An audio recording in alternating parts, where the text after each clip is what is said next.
Nikaogopa sana, juu alinishika na nyuma hivi, akanisukuma mpaka bedroom yake juu hakukuwa na bedroom ya wageni. Akanisukuma mpaka bedroom yake, akaniambia toa manguo ama nirarue zote. Nikaona nikipishana na huyo mtu ataniua. Ilibidi nikatoa manguo. Sasa twende tulale na yeye tufanye sex. Badala ya kwenda kulala na yeye kawaida, akanikuja na nyuma. Anakukunja, anataka kuingia njia ya choo. Anaingia njia ya choo. Na alifaulu kwa sababu alikuwa na nguvu, ni mtu alikuwa strong. Niliumia sana kwa sababu sijawahi fanyiwa kitendo kama hiyo maisha yangu. The moment I mentioned Baltazar Engonga from Equatorial Guinea, I know that name is not new to you people. If you knew this thing is only happening in Equatorial Guinea, then you're wrong. Here is Kenya. I want you to listen to the tale of this woman who is speaking facts of how her boss did the act to her. She explains it step by step and how it happens. It's a big lesson to women, both women and men. Karibuni sana. Join me in this show. I'm your host Bob Shakwila and this is the Bob Shakwila Show. Welcome.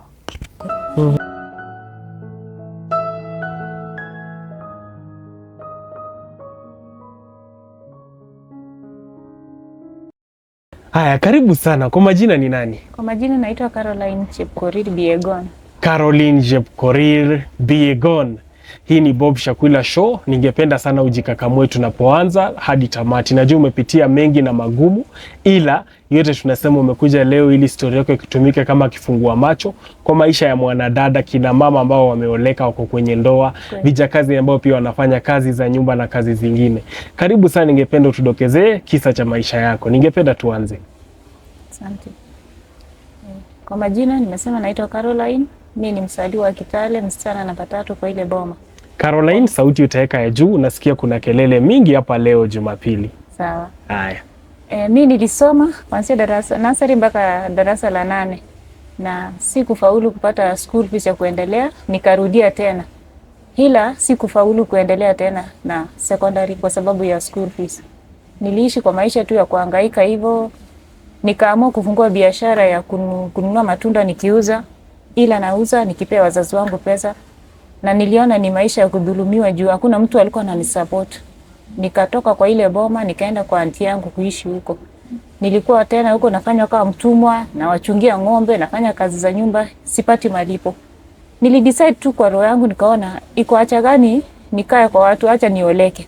Na nilikuwa na mchumba, tulikuwa tumeanza kuchumbiana hapo, anakuja ananiletea baremende, ananiletea nguo. Kuna nguo nyingine ya material ya Kirimbilins. Wakati hiyo ilikuwa imetokezea.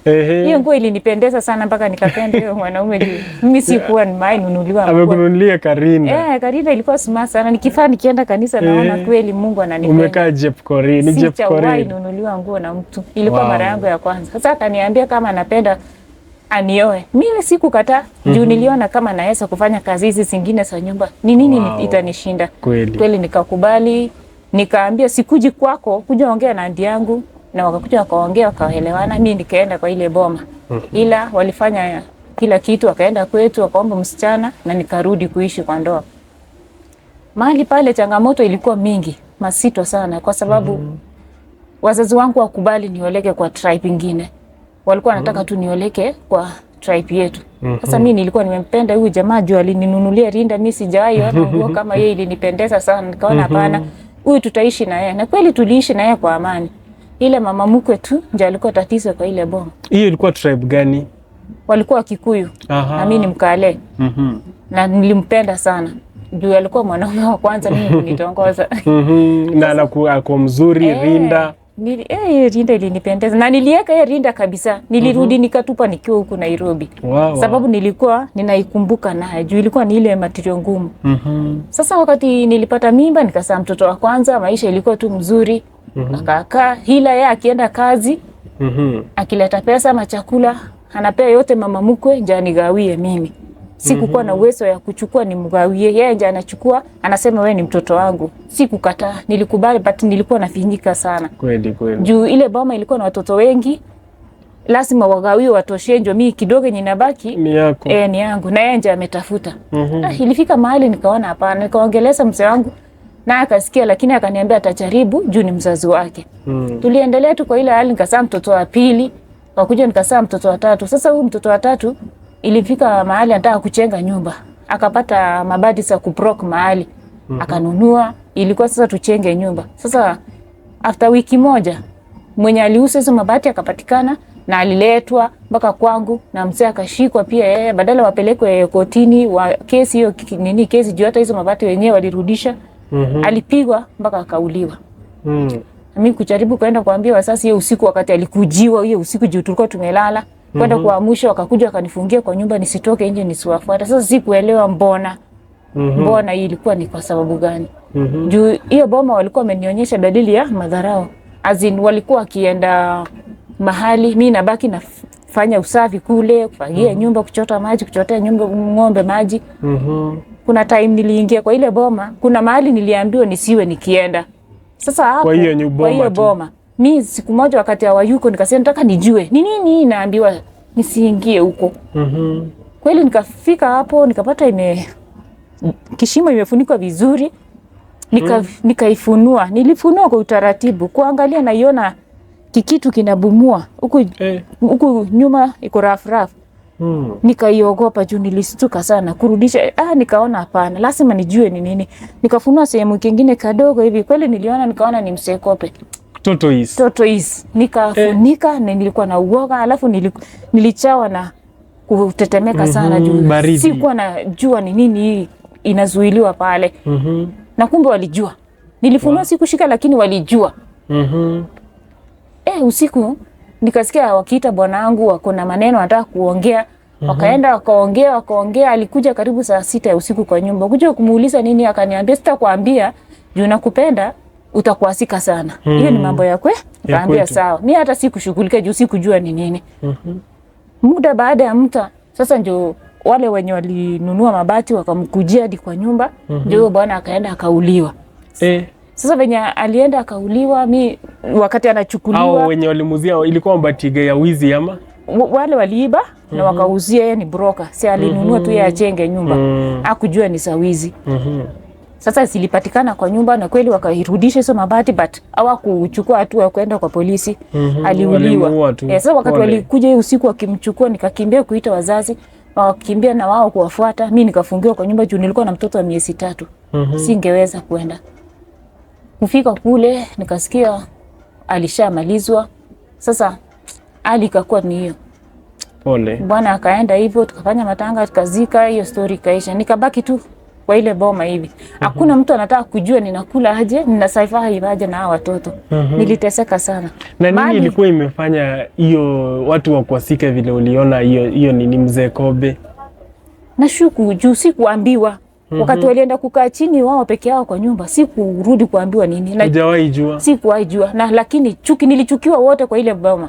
Hakuna mtu alikuwa anataka kukaribia na mimi.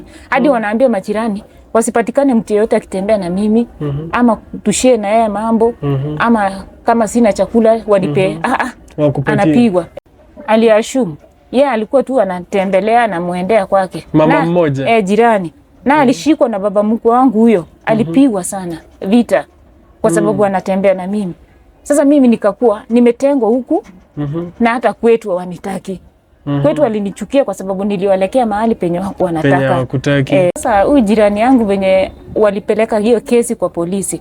Mimi kwenda kuchua kiini ni nini, mbona anapigwa juu yangu. Ndio nikaambiwa mimi niliua miungu zao. Ile Sekope ilikufa na ikustahili kwa sababu sikukuwa nimeintroduciwa na hizo vitu. Sikukuwa nimekaribishwa nijue kuna vitu zao kwa ile boma. So wewe kuona hii mzee Kobe uliua? Niliua juu nilistukia. Nilistukia na sasa yeye naye ilistuka juu ilikuwa inatarajia venye inafanywa ikakuta sio hivyo. Ikakufa.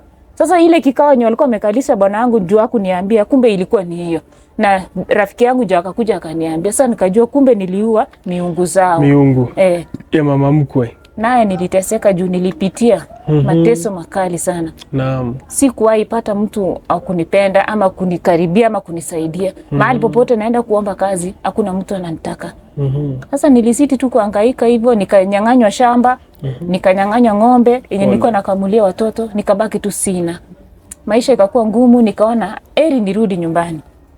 Nilirudi nyumbani na watoto wangu juu walikuwa wanataka kuninyang'anya watoto, but nilingoja wakati wameenda church, nikachukua watoto nikaenda na wao kwetu. Sasa wangekuja, walikuwa nangoja kama nitarudi. Mimi kufika kule sikukawia. Nilikuwa nimeorganiziwa na mama mwingine niite kazi Nairobi huku nitafutie watoto. Sasa niliepa nyumbani kwetu kwa sababu wako wanataka. Nia yao walikuwa wanataka nirudishe watoto na nirudi huku. Nikatoroka nikakuja huku. Kuja nikaenda straight mpaka Ruai kwa kazi ya nyumba. Hiyo nilikuwa mara yangu ya kwanza kufanya kazi ya nyumba, sijawahi fanya. Sasa nikakaribisha vizuri. Ule mama juu alikuwa anaenda kazi town. Bwana yake alikuwa amefungua butcher karibu tu but si mbali sana. Mimi nabaki na mtoto kwa nyumba. Sasa siku ya kwanza, siku ya pili, siku ya tatu mwanaume akarudi kwa nyumba akaniambia umenipenda, yani wakati wameenda kazi bibi ameenda yeye ameenda akarudi akaniambia umenipendeza sana.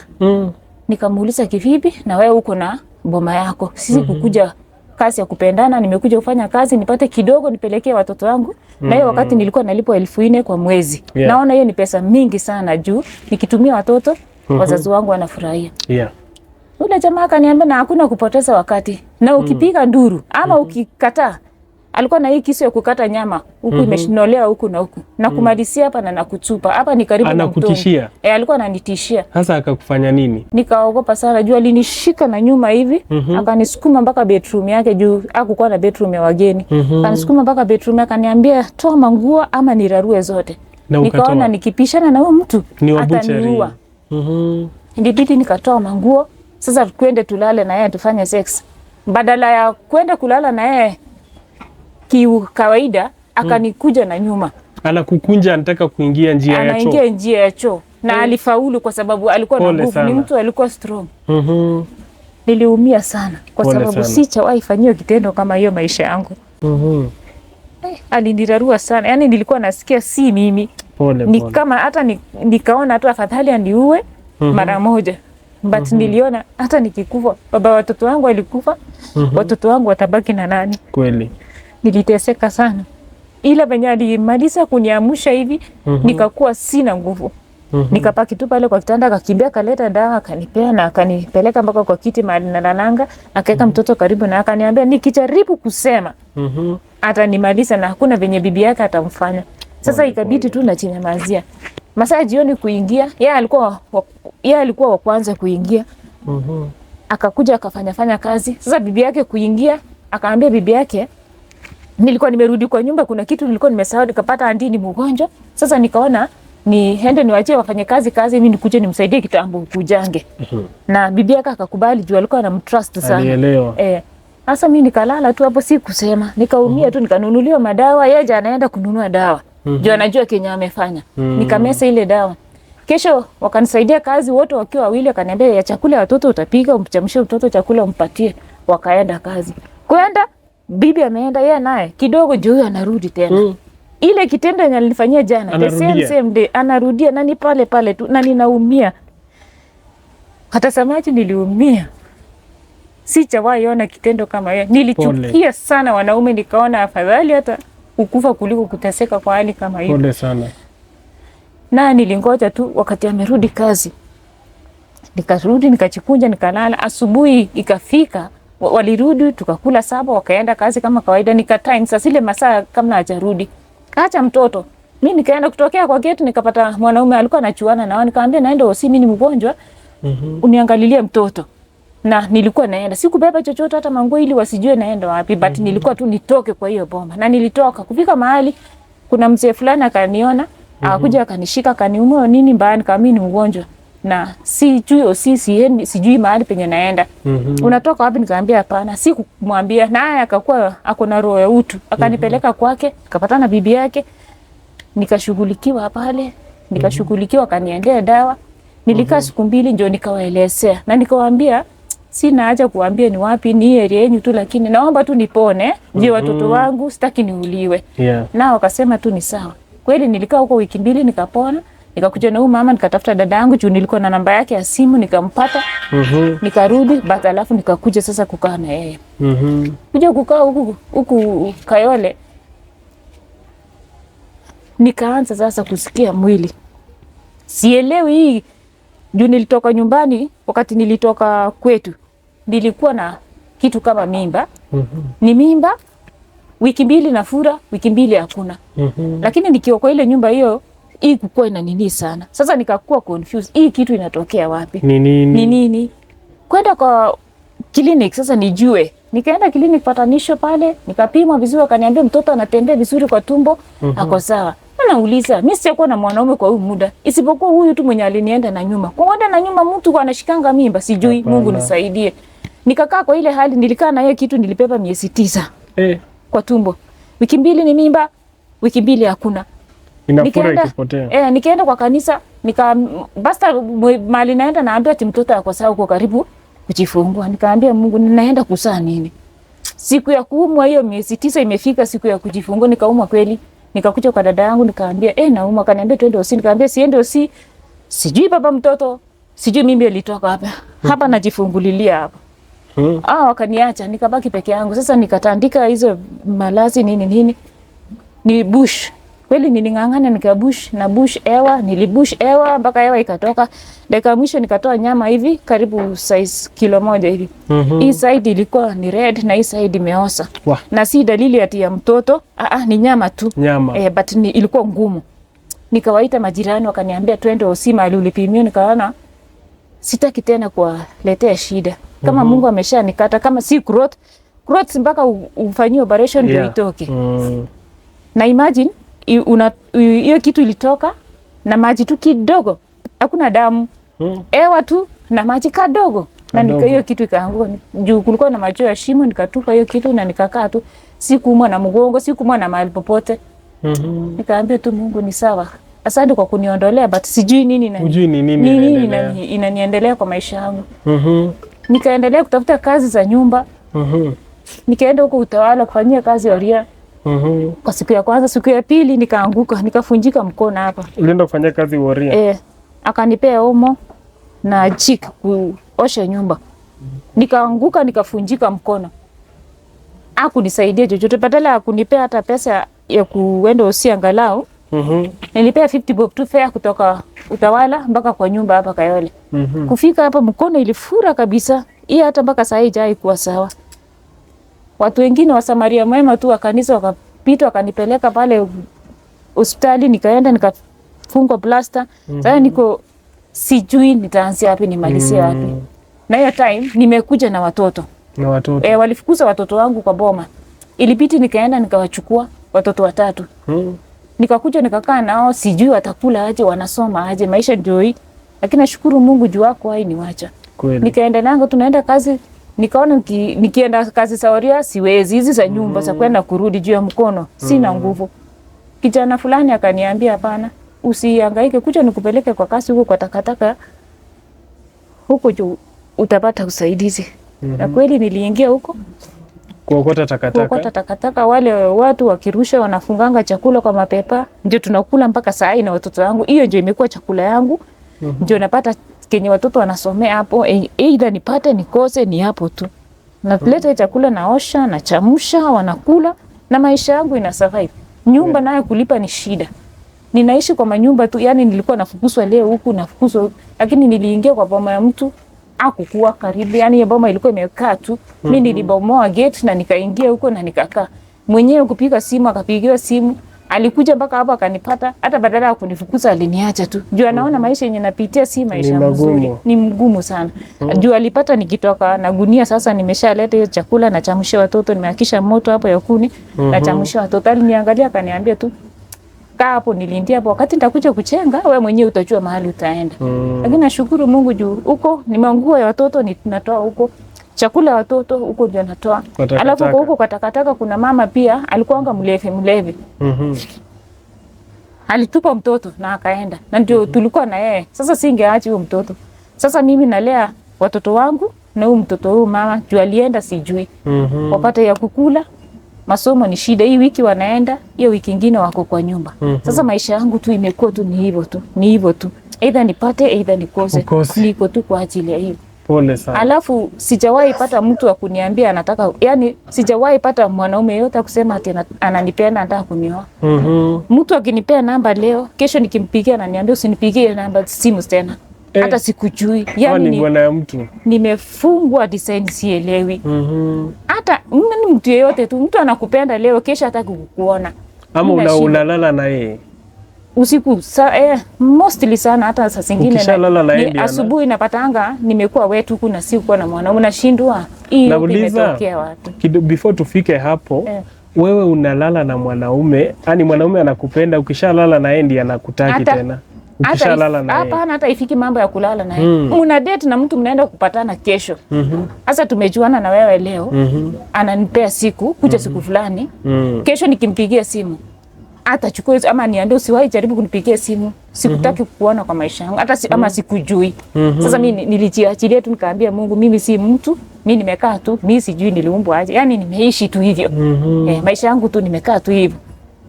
Sasa saa hii watoto wangu ni ndugu yangu na ni wazazi wangu. Kwetu sitaki kwenye nilioleka sitaki. Ila unatamani sana upate mwanaume mwenye atakusaidia. Ningepata ninashukuru sana. Nitashukuru sana. Tuambie mambo sasa ya kulala na kuwait nayo iko aje? Asubuhi sasa ile nimelala usiku najikuta, yani saa zingine najikuta ni kama niko na mtu anakuja design ya bwana wangu. Mwenye alikufa. Mwenye alikufa. Ndio anakuja design ya yeye, lakini hataki anaficha sura nisimuone. Mimi nashindwa hii ni nini? Asubuhi kuamka napata nimekuwa wet. Nashindwa. Hii yote imetoka wapi? Mimi sijakuwa na mwanaume na hii yote imetoka wapi? Maisha yangu imekuwa ngumu sana. Hata nikijaribu kufaitia kwenda kanisa kufanya nini, sijawahi faulu. Kweli. Maisha yangu imekuwa tu ni kusunguka tu hivi. Sasa niko na kijana anaingia form 3 anasoma tu na shida. Hii mwezi ya shule, hiyo mwezi hayuko. Hao wengine tu ni yani maisha yangu sijui. Ninaomba tu Mungu tu anisaidie anifungulie njia juu sielewi ninaelekea wapi. Pole sana. Pole sana. Lakini naona umejikaza, si ndio? Najikaza tu. Mpaka ndio ufikie penye umefika. Mam. So mambo ya uchawi mwenyewe pengine hata hiyo ndio inakufunga, ile uchawi uliua ya mother in law. Umejaribu kutafuta kanisa? Hakuna mahali penye nimeenda kanisa nikasaidika. Mpaka nikajiuliza mapasta kuna hata mmoja anayesajua sababu ni nini? Juu nataka kujua nini inanisuia, nini inanifunga. Wengine wanaingia mahali wanafanikiwa wanaenda. Mimi tu nimepaki tu pale pale. Kama niliua hiyo vitu saje bila kujua, naomba tu Mungu anisamee, anifungulie njia niweze kujua ni wapi naelekea. Kwa ajili ya watoto wana baba, ni mimi tu nimesimama kama baba kama mama. Wanataka kukula, wanataka kusoma. Wengine wananiuliza kwani kwanza huyu mdogo juu wako ona baba yake anauliza mama kwani sisi hatuna baba tutaishi hivi aje? Natamani sana hata mimi niite mtu baba. Natamani hata mimi nisome juu sasa ile watoto wa watu wanaenda kufanya mtihani, wewe utalipa school fees ya mtihani. Tunakosa. Kweli. Pole sana mama. Basi mimi najua story yako ni ya kuhuzunisha na najua msaada utakuja, si ndio? Kuna watu wanaoch hizi show, kuna mapasta, kuna wanawake kama wewe watasimama na wewe, si ndio? Hata kuna wanaume wataamua kusimama na wewe katika hii safari. Manake Mungu bado anakupenda, si ndio? Kweli. Basi hao watu watakupata kwa nambari gani ya simu? Namba yangu ya simu ni 07 93 62 55 81. 07 93 62 55 81. Majina inaleta Caroline Biegon. Caroline Biegon. Asante sana kwa wakati wako. Mungu akubariki. Amen. Na tunatarajia nikikuja for part 2 nieleze mambo mengine vizuri utapatikana, si ndio? Nashukuru. Viewers, asanteni sana. Let's support Caro penye tutaweza. Paka tuone amebadilika nitakapokuwa narudi kuangalia part 2 ya story yake na kuangalia pia vile anaendelea. Asanteni sana, Mungu awabariki.